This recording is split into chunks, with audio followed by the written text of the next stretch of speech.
la production de cette protéine pour protéger l'organisme. Donc, est-ce qu'il y a un impact sur la vaccination de la famille?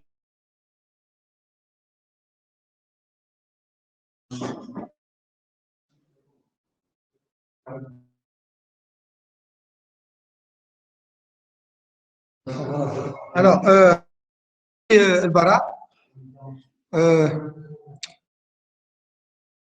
il m'a marché sur la langue, M. Bara, parce que j'allais poser la même question sur l'intérêt des vaccins vis-à-vis de ces variants. Est-ce que ça va rapporter quelque chose ou pas?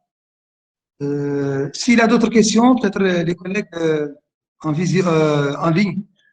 Je ne vois pas de réaction.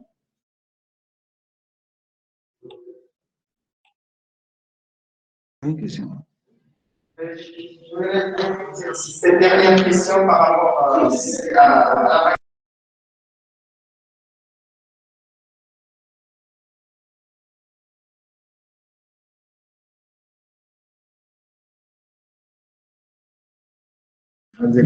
Pardon, excusez-moi.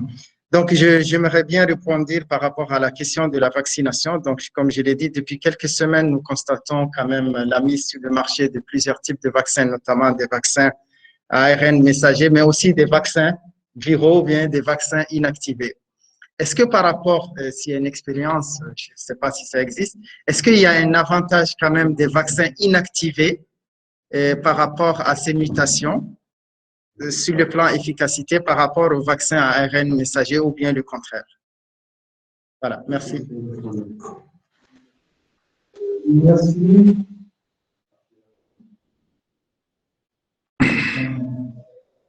Merci, M. Sofiane, Dr Sofiane. Donc, nous attendons d'un moment à l'autre le retour de M. Philippe Parola pour répondre à ces questions qu'on a déjà recueillies. Un premier et l'autre question.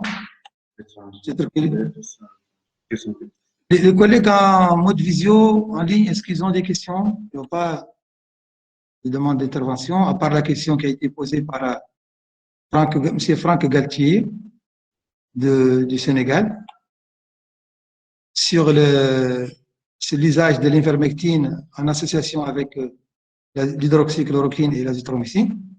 Je rappelle les collègues qui sont en ligne actuellement. Nous avons Tafa Gadjigo, oui, nous avons Djibril Ouad qui vient se connecter. Nous avons le président de l'université, Cheikh Saad Boukamara. Nous avons Éric Marcon de l'ambassade de France. Nous avons Aïssou qui vient de se connecter. Nous avons Abdel Khan. Nous avons Franck Galtier du Sénégal. Il peut me corriger si je... Nous avons Moussa Diarra. Nous avons en fait plusieurs collègues qui sont en ligne. Nous avons bonjour, chers collègues. Aussi Saadbou Regat, ici en ligne. Bonjour, chers collègues. Donc, nous attendons donc le retour de... Il y a M. Aïssou qui lève la main. Est-ce que vous pouvez activer son micro?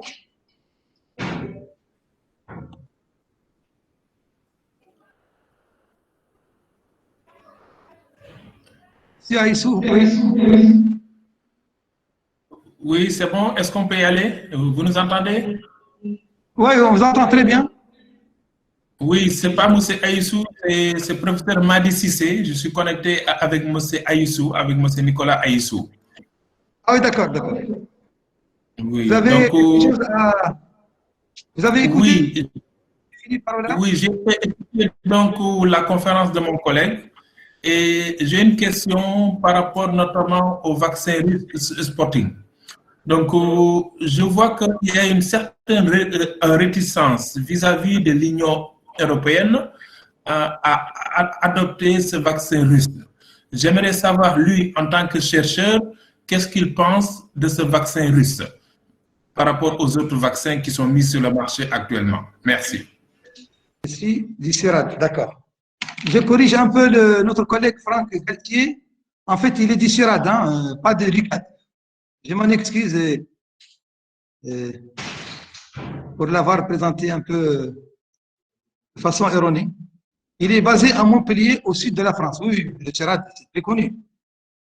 de recherche au développement, surtout avec les Sud. J'en ai même des collègues avec qui j'ai collaboré, donc c'est très connu. Hein. Donc, M. Franck Galtier est bien du CIRAD, pas de délicatesse. J'ai bien noté votre question adressée à Philippe Parola. On attend son retour pour que vous lui posiez un certain nombre de questions qu'on a pu regrouper. Vous avez dit qu'il allait s'absenter pour 5 minutes. Déjà, on est déjà. Salif aussi. Oui, Salif. Est-ce que son micro est activé?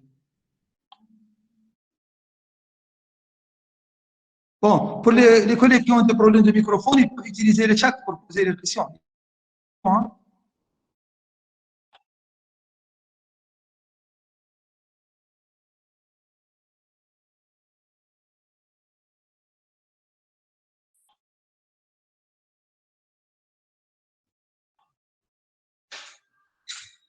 Nous savons donc, nous sommes en pause là, en attendant le Philippe Parola pour continuer sur la séance qu'il avait commencée et passer au présentateur.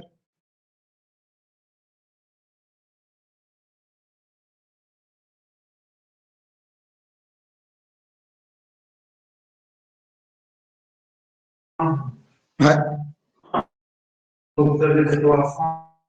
Non, pour moi, ça va. Hein. Moi, j'ai coupé la panne.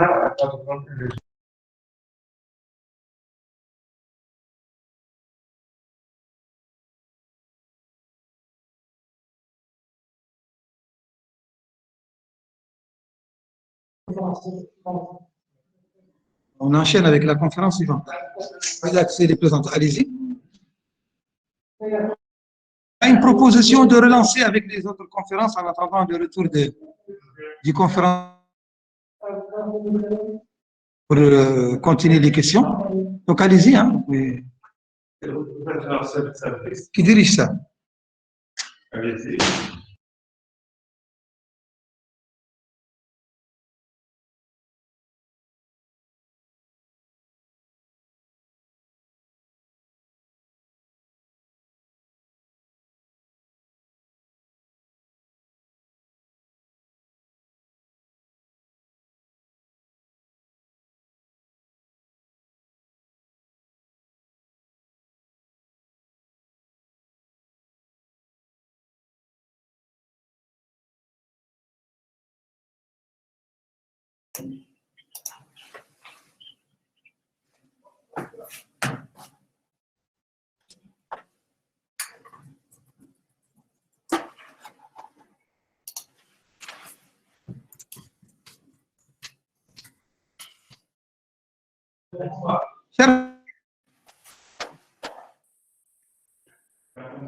Cher Philippe, il est en ligne. Hein? Oui. En effet, cette présentation. Philippe, il est de retour. Madame Ba, vous pouvez arrêter votre. Voilà. Cher Philippe. Oui, je suis là. Vous êtes de retour. On a quelques questions pour vous. Très volontiers, et encore une fois, mes excuses, mais j'avais confondu l'heure GMT, l'heure mauritanienne et l'heure française, et du coup, j'avais un rendez-vous téléphonique très important. Mais je suis là. Alors, nous avons collecté quelques questions pour vous. La première, Monsieur Franck du CIRAD, qui voudrait savoir si vous avez utilisé l'invermectine, l'IHU, en association, éventuellement en association avec l'hydroxychloroquine et l'azithromycine. Alors, c'est une bonne question, bonne remarque de mon collègue, parce que cette molécule a montré également, alors que c'est un antiparasitaire, hein, a montré au laboratoire par d'autres équipes avant nous, mais nous l'avons confirmé ici, qu'elle marchait contre le virus. Certains soignants à travers le monde l'ont utilisée. Ici, mon expérience est limitée pour deux raisons. Nous avons opté pour le traitement par azithromycine et hydroxychloroquine, non seulement pour l'effet antiviral, mais également pour l'effet immunomodulateur. Intéressant également dans les coagulopathies pour l'hydroxychloroquine. Et donc, pour répondre précisément, ça n'a été que ponctuel dans ce qu'on appelle des thérapeutiques de sauvetage ou des thérapeutiques compassionnelles chez des patients qui étaient contre-indiqués à l'association hydroxychloroquine et azithromycine et chez qui nous avons, on va dire, tenté le coup. Mais je n'ai pas de données. En revanche, c'est quelque chose qu'il va falloir suivre dans la littérature dès qu'il y aura des données parce que il se peut que ça soit également une thérapeutique possible.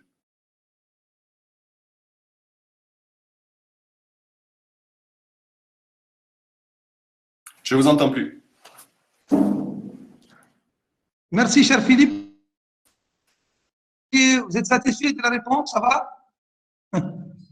Si vous êtes en ligne. Alors, on va passer à la deuxième question posée par M. Elbara qui concerne un peu l'impact des variants sur l'efficacité des vaccins. Alors, ça pour l'instant, personne ne peut le dire. Il va falloir observer. C'est une question qu'on peut poser, c'est-à-dire puisque les vaccins ont été faits sur le variant ou la souche, on va dire, de ce que les médias ont appelé la première vague et que des variants apparaissent, est-ce que ceci va diminuer l'efficacité du vaccin? C'est possible. Et une des constatations qui peut renforcer cette hypothèse, c'est le fait que nous avons ici à Marseille diagnostiqué une quarantaine de patientes et patients qui ont fait 2 infections liées à 2 variants différents.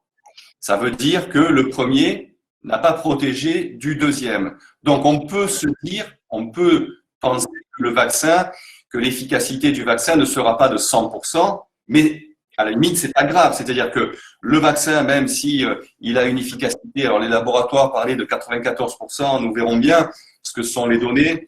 Même si l'efficacité du vaccin n'est pas de 100%, ça sera une arme importante pour lutter contre cette maladie.